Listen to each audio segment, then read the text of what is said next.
नमस्कार साथियों, स्वागत है आप सभी का बीइंग एस्पिरेंट के इस यूट्यूब प्लेटफॉर्म में। हमने छत्तीसगढ़ पीसीएस प्रीलिम के लिए टेस्ट प्रैक्टिस स्टार्ट किया है। यदि आप अपने आप को जांचना चाहते हैं, परीक्षण करना चाहते हैं तो बिल्कुल टेस्ट क्लास को ज्वाइन कर सकते हैं। हमने 90 दिन का टारगेट लिया है जो कि छत्तीसगढ़ पीसीएस प्रीलिम तक के एग्ज़ाम के लिए हैं। चलो शुरुआत करते हैं। अगर आप में से किसी को भी सवाल नहीं बनता है तो उस क्वेश्चन को नोट करना और दोबारा से उसको पढ़ना ताकि एग्ज़ाम तक आपकी तैयारी अच्छे से हो जाए। पहला सवाल, प्रदेश में इकलौती त्रिमुखी सूर्य प्रतिमा निम्नलिखित में से किस जगह में प्राप्त हुई है? जगदलपुर, बारसूर, कोंडागांव, बांधवगढ़। इसका सही जवाब क्या होगा? हर क्वेश्चन में आपको थोड़ा थोड़ा मैं एक्सप्लेन करते जाऊंगी ताकि आप रिवीजन भी एक साथ कर पाओ। चलो बताओ इसका आंसर क्या होगा।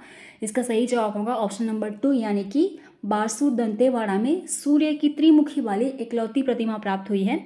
और आपको इसके बारे में जानना चाहिए थी 9th से 13th सेंचुरी की, यानी कि 9वीं से 13वीं शताब्दी के बीच का इसको माना गया है।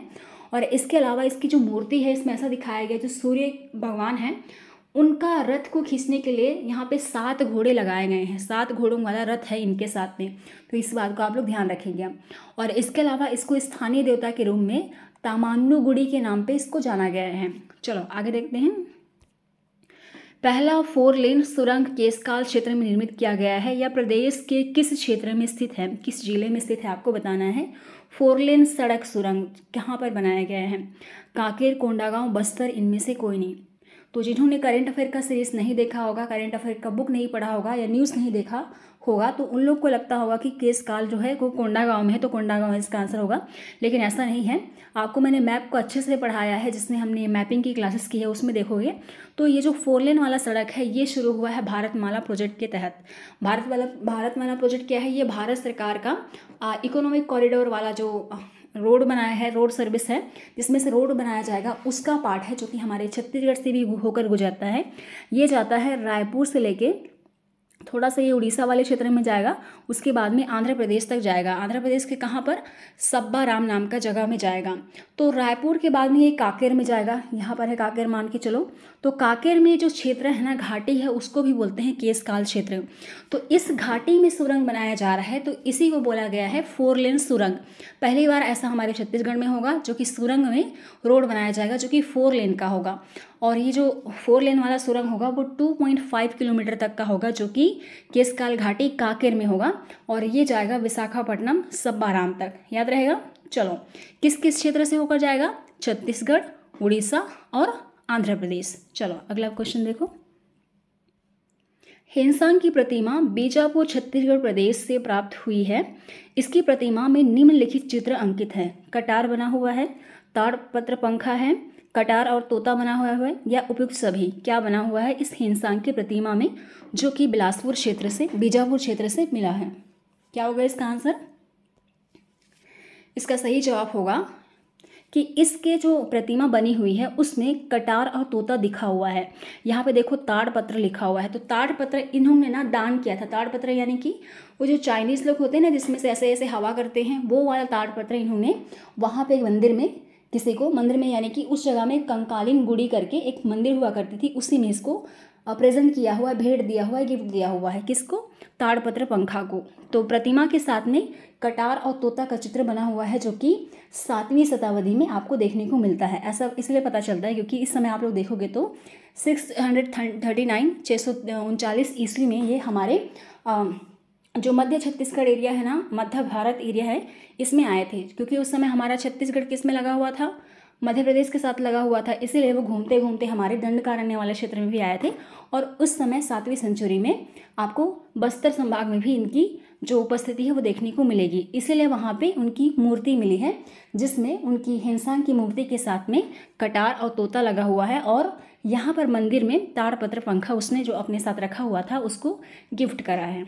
चलो अगला क्वेश्चन देखते हैं। इसको याद रखना, करंट अफेयर से सवाल काफ़ी सारे बनते हैं और ये करंट अफेयर के साथ साथ में आपका छत्तीसगढ़ स्टैटिक का भी पार्ट हो जाता है, इसलिए आपको आर्ट एंड कल्चर का भी पार्ट हो जाता है, इसलिए आपको याद रखना है। ठीक है, चलो अगला देखो। हाल ही में कोटा स्टोन से निर्मित शिवलिंग एवं माता लक्ष्मी की खंडित प्रतिमा प्राप्त हुई है या प्रदेश के किस जिले में स्थित है? आपको बताना है किस जिले में है। रायगढ़, दंतेवाड़ा, मनेन्द्रगढ़। क्या होगा इसका सही आंसर? इसका सही आंसर हो जाएगा, ये कहाँ पर है, ये है बारसूर दंतेवाड़ा में। जगह का नाम है बारसूर। बारसूर कहाँ पर है, दंतेवाड़ा में। तो यहाँ पर कोटा स्टोन यानी कि राजस्थान की जो स्टोन मिलता है उस स्टोन से बना हुआ शिवलिंग और माता लक्ष्मी की यहाँ पे प्रतिमा प्राप्त हुई है। चलो अगला सवाल देखते हैं। पेडम्बा गुड़ी मंदिर छत्तीसगढ़ में कहाँ स्थित है? कांकेर, छुई खदान, गंडई, दंतेवाड़ा, कोंडागांव। क्या होगा सही आंसर इसका? इसका सही जवाब हो जाएगा, ये भी कहाँ पर है, बारसूर दंतेवाड़ा क्षेत्र में। और यहाँ जो बारसूर दंतेवाड़ा क्षेत्र में जो ये मंदिर है ना, पेडम्बा गुड़ी मंदिर, इसी की साफ सफाई जब कर रहे थे तो उसी समय शिवलिंग और माता लक्ष्मी का खंडित टूटा फूटा प्रतिमा मिला है, जो कि बना हुआ है कोटा वाले स्टोन से। इसको आपने इसके पहले वाले क्वेश्चन में देखा था। अगला सवाल, वर्तमान छत्तीसगढ़ नगर निगम की संख्या कितनी है?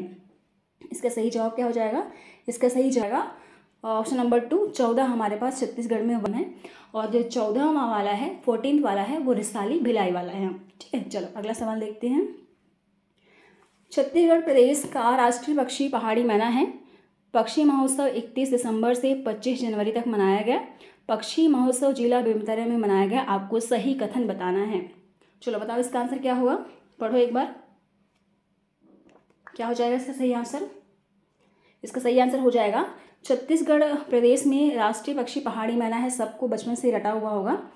पक्षी महोत्सव 31 दिसंबर से 25 जनवरी को मनाया गया, ये वाला गलत हो जाएगा, क्योंकि अगर आपने पढ़ा होगा तो आपको पता होगा कि ये बनाया गया था 31 जनवरी से लेके 2 फरवरी तक ये मनाया गया था। उसके अलावा पक्षी महोत्सव जिला बेमेतरा में मनाया गया, ये वाला ऑप्शन सही है। तो ऑप्शन नंबर 1 और 3 सही है। 1 और 3 किस में आ जाएगा? इसमें तो किसी भी ऑप्शन में नहीं है, तो यहाँ पे 3 कर लेना। तो 1 और 3 वाला ऑप्शन सही हो जाएगा।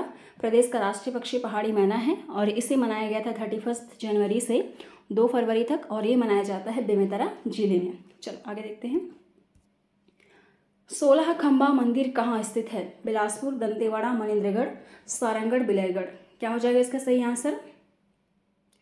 इसका सही आंसर हो जाएगा, अभी जो आपने देखा था ना पेदम्बा गुड़ी मंदिर, तो पेदम्बा गुड़ी मंदिर, 16 खंबा मंदिर और सूर्य मंदिर, ये सभी की सभी बारसूर दंतेवाड़ा में है। इवन दंतेश्वरी माता का मंदिर भी दंतेवाड़ा में है। तो आप लोग याद रखना इस मंदिर के बारे में, और आर्ट एंड कल्चर को अच्छे से पढ़ के जाना, यहाँ से सवाल मैक्सिमम पूछे जाते हैं। तो इस क्वेश्चन का आंसर क्या हो जाएगा? ये हो जाएगा कहाँ पर? बारसूर दंतेवाड़ा में। तो दंतेवाड़ा जिला है और बारसूर जगह का नाम है। चलो अगला क्वेश्चन देखो। हाल ही में प्रदेश में हरीश जी क्षेत्रीय को द्वारा आदि ब्रह्म लिपि की खोज की गई है। आपको बताना है कि किस जिले में है। यानी कि हरीश जी जो है वो उनको आदि ब्रह्म लिपि की जानकारी मिली है। आपको बताना है कि ये आदि ब्रह्म कहाँ पर मिला है? सरगुजा, कोरबा, सारंगढ़, बिलाईगढ़, सुकमा। क्या होगा इसका सही आंसर? इसका सही आंसर हो जाएगा कहाँ पर? कोरबा क्षेत्र में इसकी जो पुष्टि हुई है, वहाँ पे एक केव पाया गया है जिस पे आदि ब्रह्म यानी कि जो ब्रह्म लिपि है उससे भी पहले की लिपि खोजा गया है, जिसमें बहुत सारे हाथ के निशान हैं, पंजे के निशान हैं, और कई सारे वहाँ पे लिपियों के टाइप का ऐसे बना हुआ है। इसको पढ़ा नहीं गया है, लेकिन वहाँ पे ऐसा बोला गया है कि जो ब्रह्म लिपि है उससे की पहले भी लिपि है, जिसको खोजा है हरीश जी क्षेत्रीय के द्वारा। तो इसको आप लोग याद रखेंगे, कोरबा क्षेत्र में है जहाँ पे आदि ब्रह्म लिपि की खोज की गई है। ठीक है, चलो अगला सवाल देखते हैं। अगला सवाल देखेंगे। देखो, गुफा की अगर बात करें तो हाथी माड़ा गुफा करके जगह है। अगर मैं गलत नहीं हूँ तो, क्योंकि मुझे अभी याद नहीं आ रहा है, एक बार चेक कर लेना। अगर आपने करेंट अफेयर पढ़ा होगा तो हाथी माड़ा गुफा जो कि लेमरू वन क्षेत्र जो वहाँ पे कोरबा क्षेत्र के आपको नॉर्थ ईस्ट वाले क्षेत्र में देखने को मिलेगा, जो कि लेमरू वन वाला है, जहाँ पे हाथी अभ्यारण्य खोजने की बात की गई है, बनाने की बात की गई थी, जो कि सरगुजा और रायगढ़ क्षेत्र को भी शामिल करने का बात हुआ। जिसको हमने मैपिंग की क्लास में पढ़ा हुआ था। तो एक बार देख लेना, हाथी माड़ा गुफा में ही ये वाला लिपि मिला हुआ है, आदि ब्रह्म लिपि। ठीक है, चलो अगला देखते हैं। तातापानी महोत्सव प्रतिवर्ष बलरामपुर जिले में मनाई जाती है। किस तिथि में इसका आयोजन किया जाता है? भाई दूज के पहले गुरुवार को, कृष्ण जन्माष्टमी पर भादो मास में, कार्तिक के शुक्ल पक्ष में, उपरोक्त में से कोई नहीं। तो इसका क्या आंसर हो जाएगा? चलो बताओ। इसका सही आंसर हो जाएगा, आप लोग जानते हैं यहाँ पे एक कुंड पाया जाता है जहाँ पे सल्फर की मात्रा बहुत ज़्यादा होती है, गंधक की मात्रा होती है, जिसमें ऐसा बोला जाता है कि उस पानी में नहाने से या अपने हाथ पैर को पोंछने धोने से जो हमारा चर्म रोग होता है वो ठीक हो जाता है।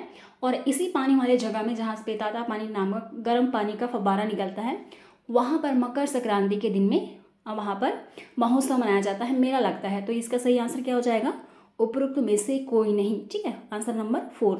चलो अगला क्वेश्चन देखो। विश्व की सबसे बड़ी प्रतिमा झूलेलाल की प्रतिमा छत्तीसगढ़ प्रदेश में स्थापित की गई है, यह किस समाज से संबंधित है? चलो बताओ, झूलेलाल की प्रतिमा किस समाज से संबंधित है? पारसी समाज, गुजराती समाज, मारवाड़ी समाज, उपरोक्त में से कोई नहीं। क्या हो जाएगा इसका आंसर?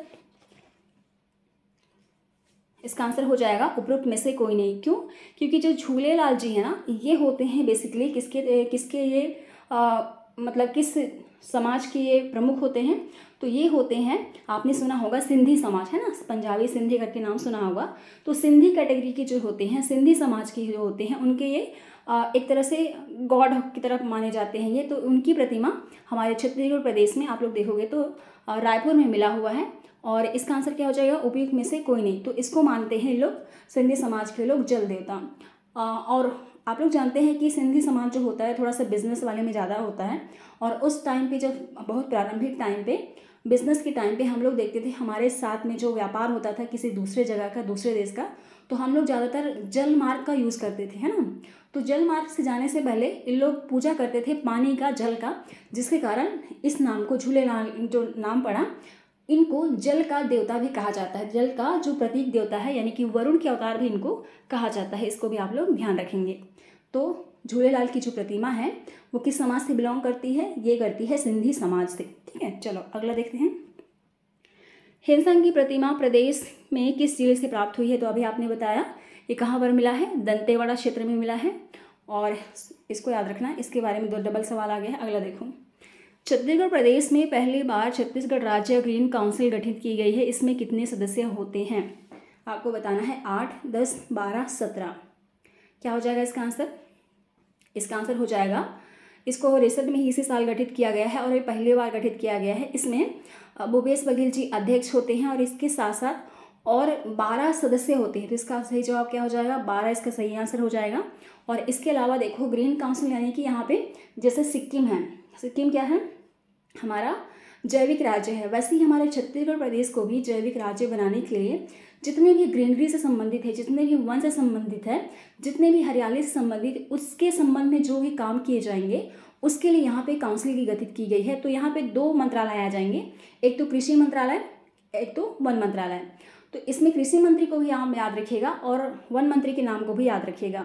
तो जब ये संस्था गठित हुई थी, ये काउंसिल गठित हुई थी, उस समय कृषि मंत्री रविंद्र चौबे थे और उसके अलावा वन मंत्री मोहम्मद अकबर जी थे। तो इनका नाम को भी आपको याद रखना है। चलो, तो ये रहा आज का सवाल।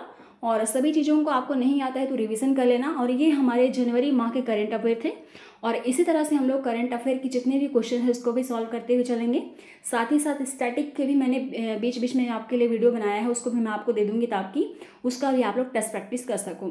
और पॉलिटी का आपको तो शाम को 6 बजे मिलता ही है, तो उससे आपको काफ़ी ज़्यादा हेल्प होने वाला है। ठीक है, चलो मैं आपको मिलती हूँ अगले वाले वीडियो में। तब तक मुझे सुनने के लिए आपको बहुत बहुत थैंक यू।